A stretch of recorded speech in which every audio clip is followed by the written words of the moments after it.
اور عدالت کو سیاسی معاملات میں مداخلت نہیں کرنی چاہیے، یہ جسٹس اطہر من اللہ نے کہا ہے۔ جبکہ 9 اپریل 2022 کو رات کو 12 بجے عدالت میں یہ خود کیا کرنے آئے تھے؟ اور ظاہری بات ہے کہ جو معاملات تھے کہ ایک درخواست پہلے ہی تیار تھی کہ وزیر اعظم عمران خان نے آرمی چیف جنرل باجوہ کو عہدے سے ہٹا دیا ہے، عمران خان کے اس نوٹیفیکیشن کو کل عدم قرار دیا جائے۔ رات کو 12 بجے عدالت بالکل بیٹھی رہی، اور جب تک عمران خان ڈائری لے کر وزیر اعظم آفس سے نہیں نکلے عدالت لگی رہی، سٹینڈ بائی رہی۔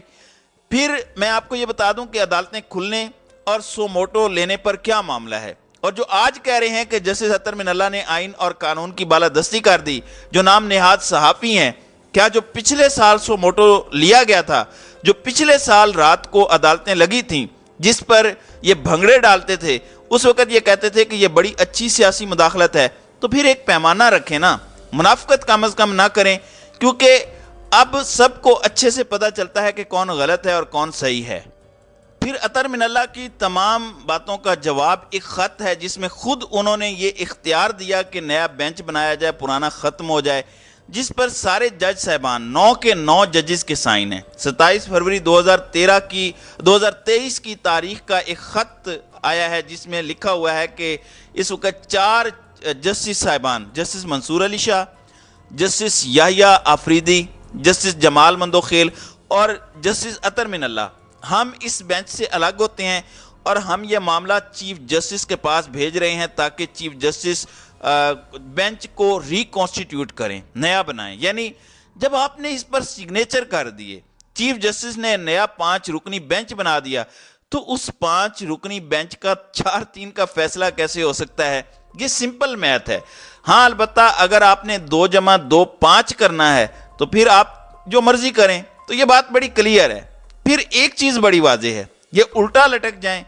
ساری عدالت کو فارغ کر دیں، تمام ادارے آن بورڈ لے لیں، ہر ادارے کو اپنے ساتھ ملا لیں، لیکن الیکشن تو 90 دن میں ہی ہونے ہیں، یہ تو آئین میں واضح لکھا ہے، اس سے تو کوئی نہیں بھاگ سکتا، اور جو اس کا سہولت کار بنے گا وہ تاریخ میں ایک بدنما کردار کے طور پر یاد رکھا جائے گا۔ اب ایک ہی آپشن بچتا ہے کہ یا تو آپ ملک کے آئین کو معطل کر دیں یا پھر آپ آئین میں ترمیم کریں، جس کے لیے آپ کو 2/3 اکثریت چاہیے، تو یہ دونوں کام آپ کر نہیں سکتے۔ قرارداد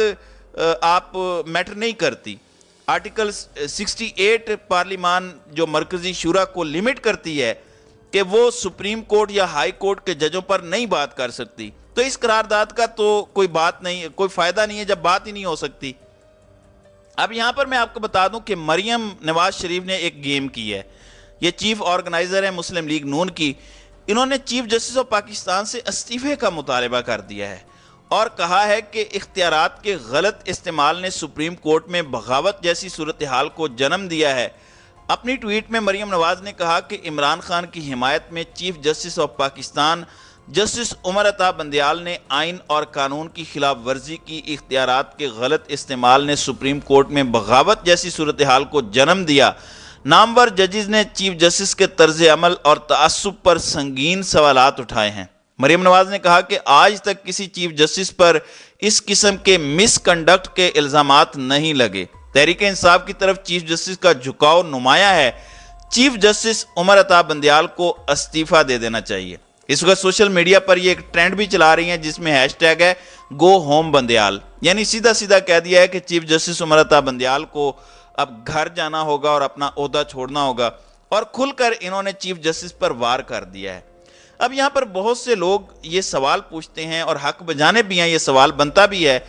کہ مریم نواز نے چیف جسٹس سپریم کورٹ پر سنگین نوعیت کے الزامات لگا کر پروپیگنڈا شروع کیا ہے اور مکمل خاموشی ہے، جبکہ ایک میجسٹریٹ کا نام لینے پر عمران خان کو کتنا ذلیل کیا گیا، پوری ریاست متحرک ہو گئی، اور ان کی منافقت دیکھیں۔ پارلیمنٹ کہتی ہے کہ ہم نے سپریم کورٹ کا فیصلہ نہیں ماننا، حکومت کہتی ہے ہم نے اس پر عمل درآمد نہیں کرنا، دوسری جانب ایک جج کے وارنٹ جس کے اندر صرف انہوں نے انشور کرنا تھا کہ وہ بندہ عدالت میں آ جائے گا، اس وقت انہیں عدالتی احکامات کی بجا آوری اتنی ضروری تھی کہ انہوں نے زمان پارک میں خون کی ہولی کھیلنا شروع کر دی، زمان پارک میں انہوں نے آپریشن کیا، ریلی پر حملہ کیا، کیا کچھ نہیں کیا۔ تو یہ ان کی منافقت ہے جو جگہ جگہ ظاہر ہوتی ہے۔ تو ناظرین اکرام، آپ کی اس ویڈیو کے حوالے سے کیا رائے ہے؟ آپ اپنی رائے کا اظہار کامنٹ سیکشن میں ضرور کیجیے گا۔